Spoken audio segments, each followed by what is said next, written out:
YCP కార్యకర్తలు, నాయకుల మీద దాడి కొనసాగుతుందని సాక్షిలోనే రాసుకోవాల్సి వస్తుంది పాపం. తాజాగా వైఎస్ఆర్ కడప జిల్లా చక్రాయపేట బైపాస్ రోడ్లో వైఎస్ఆర్సీపీ కార్యకర్తపై టీడీపీ గుండాలు దాడికి దిగారు. సోమవారం చిలేకంపల్లి పంచాయతీ పెద్దూరు గ్రామానికి చెందిన వైఎస్ఆర్సీపీ కార్యకర్త దేశాయి ఆదినారాయణ రెడ్డి మీద అదే పంచాయతీ మేకలవారిండ్లపల్లికి సంబంధించినటువంటి వెంకటరామరెడ్డితో పాటు మరో ముగ్గురు కర్రలతో దాడి చేశారు. వీళ్ళు ముందుగానే చక్రాపేట గ్రామ సమీపంలో ఉన్నటువంటి బ్రిడ్జి వద్ద కాపు కాశారు. ఆదినారాయణ రెడ్డి వేంపల్లిలో తన పనులు ముగించుకుని బైక్ మీద వెళ్తుండగా చక్రాపేట బైపాస్ రోడ్లో బైకును టీడీపీ గుండాలు అడ్డుకున్నారు. వెంకటరామరెడ్డితో పాటు మరో ముగ్గురు వచ్చి కట్టెలతో ఆదినారాయణ రెడ్డిని కొట్టి తీవ్రంగా గాయపరిచారు.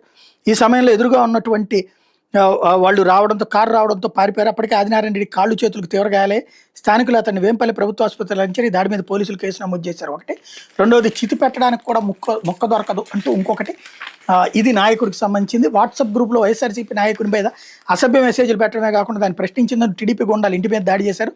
తను అదే పనిగా టీడీపీ నేతలు టార్గెట్ చేస్తూ వాట్సాప్ పొలిటికల్ గ్రూపుల్లో అసభ్య మెసేజ్లు పెడుతుంటాం వైఎస్ఆర్సీపీ నాయకుడు చంద్రశేఖర్ ఆగ్రహించి వారికి గ్రూప్లోనే ధీటుగా బదిలిచ్చారు. దీంతో మా మీద ఎదురు దాడి చేస్తూ మెసేజ్లు పెడతామని ఎంత చూస్తామంటే కొంతమంది టీడీపీ నేతలు చంద్రశేఖర్ని బెదిరించారు.